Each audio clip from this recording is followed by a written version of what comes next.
So the question we're asking today is, are we in the end times? And of course, these four nasty-looking characters are to be unleashed on the world and invoke all kinds of mayhem. The four horsemen of the apocalypse, you probably heard of them, out of the book of Revelation. And I'm not really going to get into what they represent or what we think they might represent, but this question was raised. A member of our YouTube audience posted this comment: I hear so many Christians say we're in the end times. What does this mean? And this is a new friend of ours.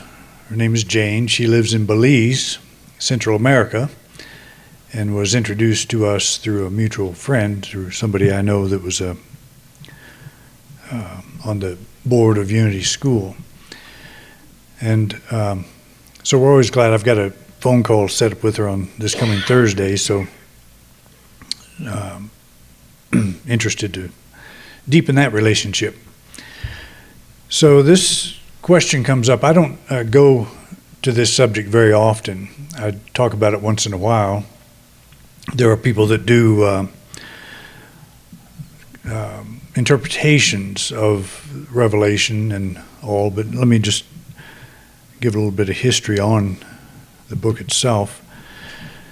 Eschatology is the fancy name given to the study of the so-called end times. It's a Greek word that you don't really need to learn. The book of Revelation appeared when early Christians suffered under severe persecution from the Roman Empire. The book's intended purpose was to encourage Christians to hold fast. Jesus was coming soon.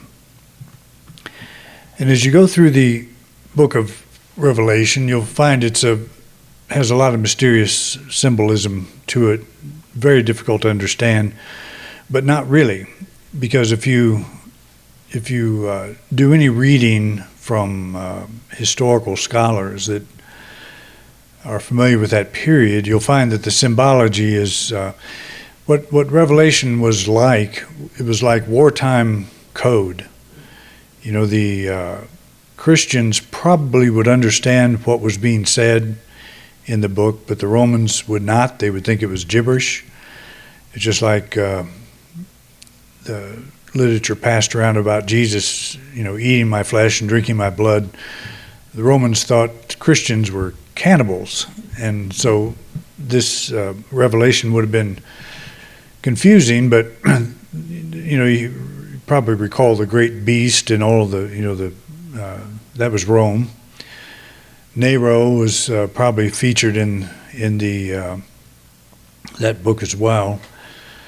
Some of these Roman elites would burn Christians at the stake, but like around their palaces, use them as torches, and just horrific things we can't even imagine. And so the Christians were under severe persecution, and this book is about, they believe that Jesus would come back anytime. That was the belief of the day, and overthrow the Romans, and that was the apocalypse. It would be a time of war and a time of great upheaval. So that's when the book was written. The book of Revelation was written. Following the legalization of Christianity, and that was 3-something AD, Revelation fell out of use for hundreds of years. It was during the Middle Ages that interest in the book reignited, but without its historical context. Since that time, doomsdayers have exploited the mysterious imagery as signs that the end was near.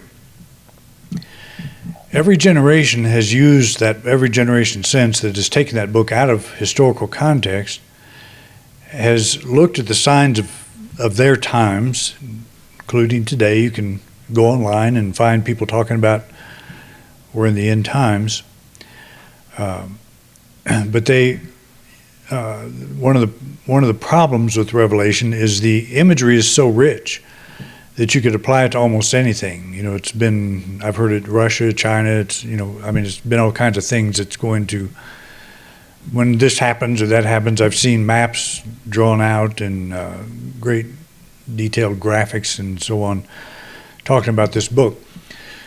But what I will say without any reservation at all is Revelation has nothing to do with us, has nothing to do with this time period. It's not to say that we can't destroy ourselves. It's not to say that we can't have a great apocalypse, that very well could happen. There are many ways that human civilization could end. The eruption of a supervolcano, an incoming asteroid, a major solar flare, or nuclear war could do the trick. And this is a picture of Meteor Crater down in Arizona. You've been there, I'm sure. How many have seen that place? It's pretty fascinating. Beth and I were down there with our kids, and we were walking around the rim, and suddenly her hair started coming up. So there was a thunderstorm way, way off, but I guess we were probably in mortal danger of a lightning strike even that far away. But we got out of there. But I was watching a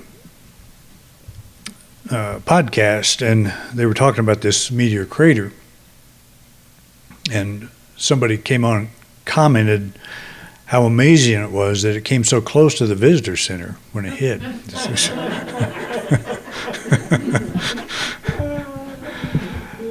And that's pretty amazing. They've done a lot of research on this thing. In fact, that's kind of how they thought it was a volcano originally, and then realized it was an asteroid that hit. And it was not that big of an asteroid. And it did tremendous damage, they think 50,000 years ago. And if that hit the middle of Grand Junction, we wouldn't have church next Sunday, I'm sure. So, but quite an explosion. I mean, there's all kinds of ways to die. There's all kinds of ways this planet could be destroyed. Volcanoes are a big deal. We've got Yellowstone down not too far away. If that thing ever goes off, they're talking about solar flares. If the big one comes, like it did back in the 1800s when it knocked all the telegraph lines out.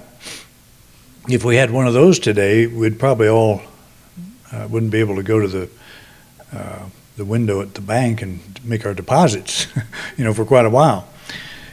Not to mention the food supply and all that. And a volcano, historically they have wreaked havoc on this planet.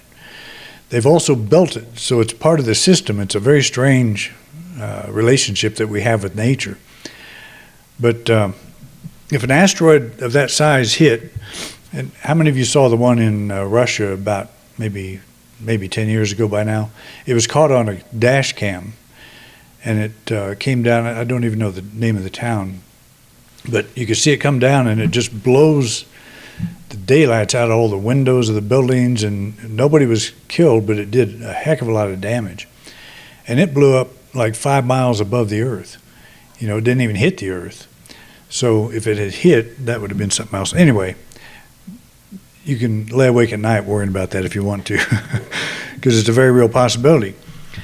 So where have all the powers gone? We can also study the downfall of the once great world powers of Rome, Greece, and Egypt, and see implosion from within as another option. We don't have to have something come along and destroy us. We can do it to ourselves. And all of these civilizations have more or less proven that. It's taken quite a while.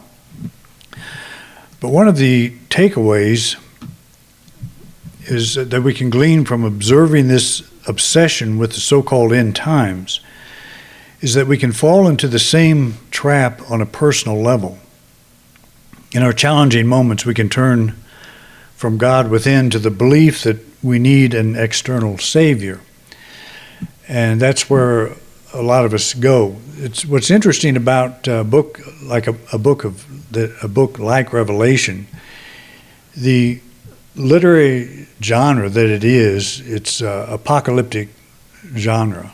The apocalyptic genre. It's like a Western novel or a mystery novel or something. Just another genre. There were people that knew how to write in that language, and it always involved stars falling out of the sky and sun and the moon going dark and great wars and pestilence and all kinds of nasty things happening. The best example in the Old Testament is the book of Daniel. In the New Testament, of course, is Revelation. But if you look at the 13th chapter of Mark, he becomes an apocalyptic prophet. That 13th chapter is known as the Little Apocalypse. And it talks about, they come out of the temple and the disciples say, look at all these beautiful buildings. And Jesus says, yeah, you think they are. And goes on this long talk about how everything's going to be destroyed and how, all this nasty stuff's going to happen. That is the work of the writer, not the work of Jesus. I do not believe Jesus was an apocalyptic prophet looking for the end times. I think he was a person who was very much aware that if you open your mind and start changing the way you think and talk and behave and just show up on a daily basis, your life will get better. You don't need somebody to drop out of the sky and fix everything for you. The most effective starting point is to reestablish our expectation in our true center of power, God within. Once we do this, once we rise above the fear of some impending doom, we can move through our challenge from the peace of strength. Over the years, I've heard all kinds of people. I've gotten letters. I've known people. I had a friend that was an MD, and he said the book of Revelation was undoubtedly written by somebody under the influence of drugs. Well, he could have been, but I don't think he was. He was simply a writer that knew how to write in that genre. And the visions that were portrayed would have had meaning back then. That's what we always need to keep in mind. But there's a real strong culture in America, actually worldwide, that thinks that there's so much evil in the world that only God can fix it. And that's really what apocalyptic thinking is. The world is in such a bad state that only God can fix it. We're not Jews or Christians living under Roman domination, so that's a whole different problem that we don't have, but we have other problems. And we have other things that, you can look out in the world and just say how much evil there is out there, and that it's to the point where only God could fix. And there's a very strong religious consciousness that believes that and affirms that and looks to Revelation as the way to guide us through, what to expect next. But you have to keep that in perspective. You have to understand it does address a bad situation, and that hope is coming, help is coming. The white, the guy in the knight in shining armor is coming, and we're saying that's Jesus. Been saying that for 2,000 years. So that should tell us something. Why in 2,000 years has he not showed up? Why is that not manifested? Why do we keep looking to end times, to thinking that, things are just keep getting worse and worse and worse, and only the divine can intervene and fix it? Well, what we do on a collective level, we also do on a personal level. If you're going through something personally, that's our tendency, is to look at the problem we're having and think something has to happen from the outside. And it probably does. There's no doubt that we can improve our planet in some ways, improve the way we live on it and deal with each other and all of that.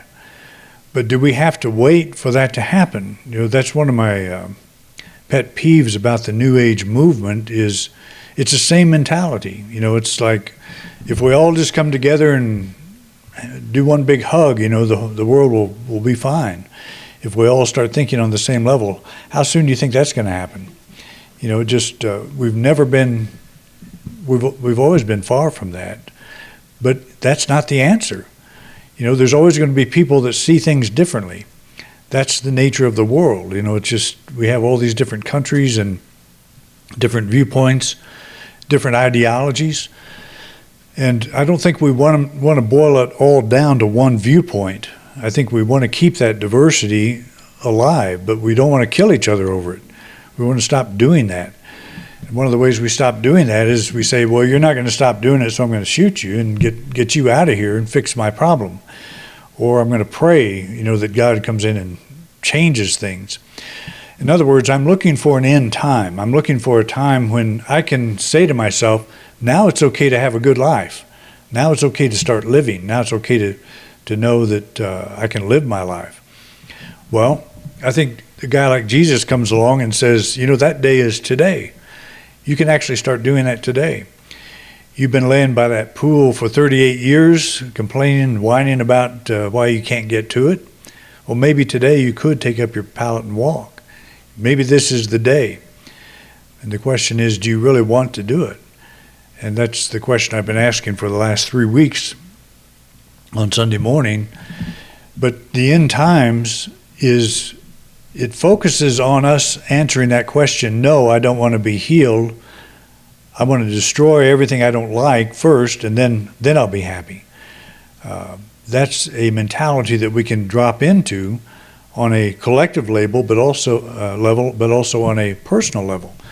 That the problem that's in my life right now must be destroyed, must be eliminated before I can be happy, before I can get on with my life. Well, maybe I can pick up my bed today and walk. Maybe all I have to do is say, yes, I want to do that. Yes, I want to start living my life fully today. There are no end times. This has been ingrained in our consciousness for 2,000 years, that there is this end, and it's actually longer than that, because the Jews battled that whole thing. They were in captivity many times. That's the whole Egyptian thing. They were in captivity to the Egyptians. I don't know that a book was ever written that came out, at that time necessarily about that. Well, the whole Old Testament, basically the early books, talked about that. What a big deal that was. But when their end times in Egypt finally came, what happened? They were set free, but were they set free? Israel went out into the wilderness for how long? It's like 40 years. They wandered through no man's land in their minds. They reached their end times, but that end time was just the beginning of another end time. And what was the new goal was to get to the promised land. Well, what happened when they showed up there? They met a bunch of giants, all kinds of impossible reasons that they couldn't enter the promised land. And so it's like that never ends. The fear of the end times never ends if we're into that mindset, if we're into that way of thinking. It never ends. There will always be something more. Because by the time Israel reached the promised land, Egypt was a memory. It wasn't a problem anymore. They weren't worried about the Egyptians. All this is a story. We don't know how much of that is true. From an Egyptian point of view, and they kept meticulous records. There's no real big exodus, out of Egypt from this group of people. There's some possible allusions to it, but it's not like it sounds when you read the Bible. It sounds like the whole world's watching this thing, but it wasn't. But if you are into when this problem is solved, then I'll be happy, that's the end times. That's end times thinking. That's eschatology, eschatological thinking. Say that 3 times. It is looking for something to end so I can give myself permission to start living life, to start being happy. So as long as I'm in that state of mind, I will always be in waiting. And yes, I'll get out of the Egyptian problem, but then I'll be faced with starvation out in the middle of the desert, and even when that problem is solved, the manna begins to fall from the sky or wherever it came from. The problems were always solved, but then there's always something else. And these Israelites were a bunch of whiners. They never stopped whining, and Moses just about went nuts, listening to all this. He solves one problem, another one comes up, and another reason why'd you take us out of Egypt? That was the big question. It's like I could hear the man by the pool of Bethesda for 38 years. Why did you heal me? Because now I have to work. I have to get a job. I have to actually make myself part of this community, pay my own way. I was much happier being unhappy, laying by this pool and complaining and blaming the whole world why I could not do what I wanted to do. Jesus comes along and says, well, today you can. Do you want to? The guy must have made a decision. I bet he had second thoughts later on. Life is so much better by that pool. But is it really? And that's what we have to think about, in ourselves. Like, okay, I've got this problem, and it's a pretty real problem. It's really there. But do I let it decide for me how I'm going to feel today, how I'm going to think, how I'm going to behave, the things I'm going to do? Is that going to be the deciding factor? And I have to wait till my Savior comes and takes that away before I can be happy. That's what the apocalypse is all about. Somebody's going to come and there's going to be this great war. It might be a little bit messy and all that, but I will survive it and live happily ever after. But that's the whole Israel coming out of Egypt story. It's just so appropriate for our thinking today, at any time. I don't think much of that probably is historically accurate, but it is absolutely accurate when you think about the principles that it's talking about. Because it's solve one problem, you got another. Solve that problem, you got another. It goes on and on. And, I'll be happy when I solve my last problem. When you solve your last problem, you'll probably be at your own funeral.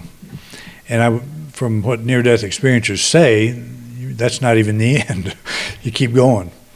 And if you've got problems here that you don't want to look at, you're going to have to look at them anyway, no matter where you are. That's why they say suicide is not a good option, because whatever would drive you to trying to get out of, and personally I think there's a time and a place for it, but I would never encourage it.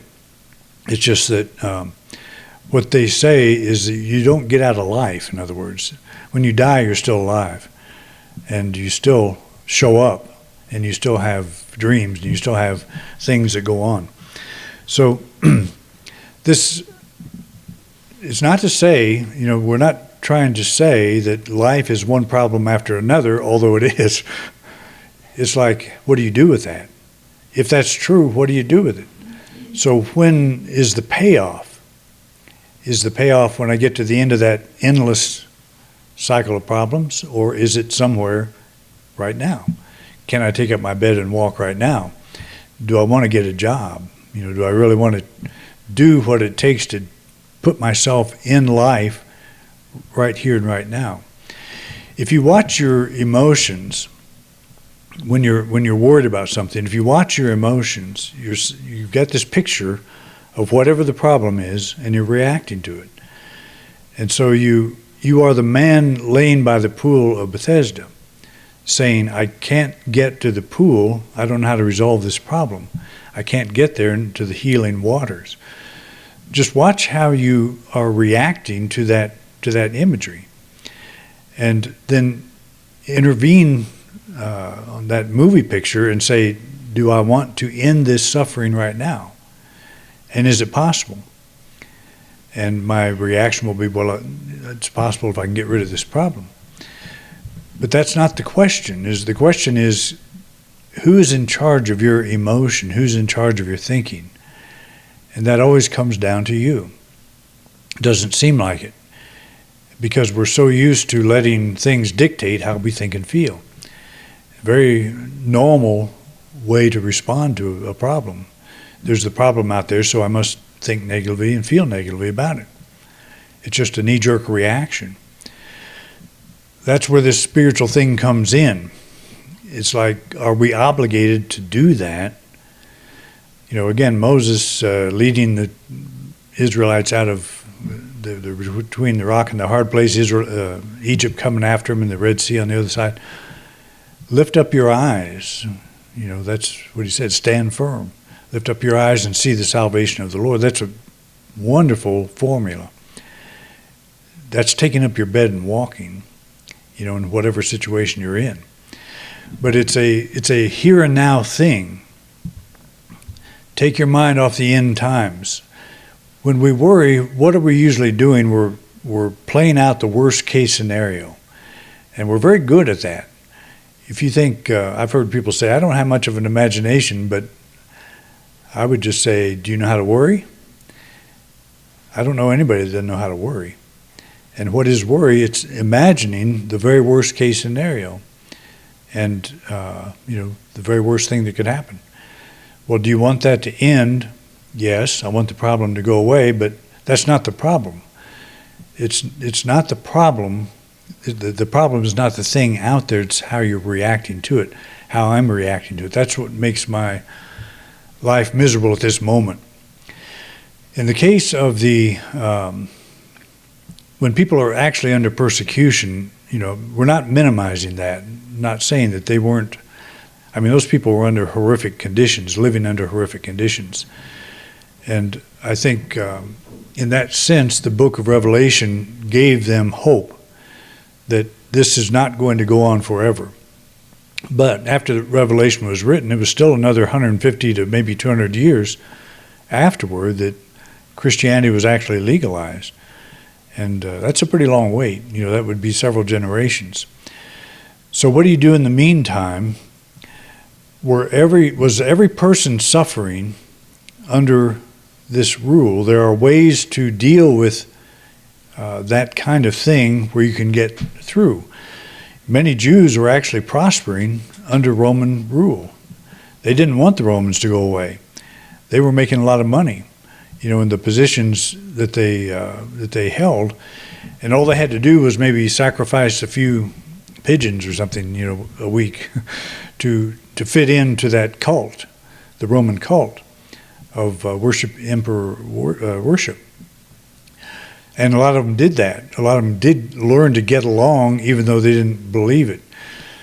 And I think this is kind of what Jesus was talking about. Render unto Caesar that which is Caesar's. It's like if you need to adjust your thinking to get through a time of stress, then do that if you need to. It's not selling your soul. Selling your soul is when you let that take over, when you let that kind of emotion control you. Because as Scripture says, that which is in you is greater than that which is in the world. We're capitulating to that which is in the world. And we all do it, and it's fine. But we get into a teaching like this, and it helps us say, there's another way to approach this whole thing. There's another way to do this. In the non-canonical Gospel of Thomas, the disciples asked Jesus when their end would be. He said, "Since you have discovered the beginning, why do you seek the end? For where the beginning is, there will the end be. Blessed is he who shall stand at the beginning, and he shall know the end, and shall not taste death." So the beginning is now. It's like, what are you doing with your thought and emotion now? What are you doing with this wonderful faculty of imagination right now? Just think of this moment as the beginning. You've got this problem. You've been running this video in your mind and reacting to it. You don't like the movie that's playing, but you're not going to fire the projector. So is there a way to intervene? Is there a way to stop that? And from a spiritual point of view, the answer is always yes, you can. You can interrupt that whole thing. You can interrupt the way you're reacting to it. Very difficult to do. It's a lot easier just to go along with it. Actually, it's not easier to go along with it because it's sort of like having your foot in a stirrup of a horse that's running and you're on the ground. That probably wouldn't be much fun. I've never had that experience, but I have seen Western movies where that happens. So I know I wouldn't want to do it, especially when they run through the cactus patch. But the problem that we have, the main problem we have when we get into this spiritual teaching is the world that's going on inside of us. That's what we're looking at. And that's the only end times we've got to think about. Because yes, there's a million ways we could die. You know, an asteroid could hit us today. And if it does, I hope I'm right under it. Because I don't want to go through what would happen after the aftermath of that. You know what happened to the dinosaurs 65 million years ago? They didn't fare too well from that asteroid. The advice is to be here now. Obsession over the end prevents us from engaging in a new beginning. The transforming power we long for is always with us. Be still and know this power, and you'll find your way through any challenge. And I believe that's true because I'm still standing, still here. I probably had just as many things to deal with as any of you. They've been all different. We've lost people close to us. We've had financial reversals. We've lost positions. We've had all kinds of nasty things happen over the years. I was just thinking, you know, I was 48 when we came. I can't even imagine. It's hard to even remember that. It's like a whole other life. Well, you guys were 48 too when we got here. Well, you were 12, yeah.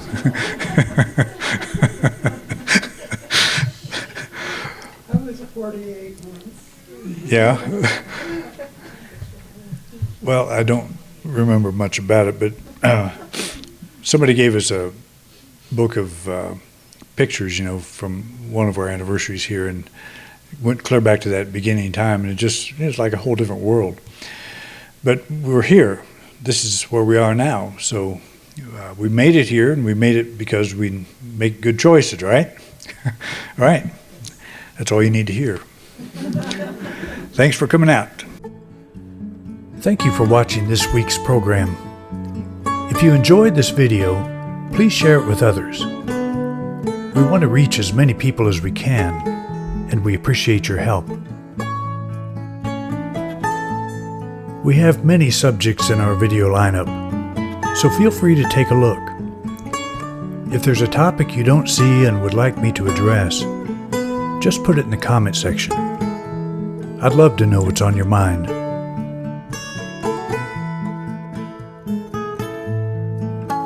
Thanks again for your interest in Independent Unity, and have a wonderful week.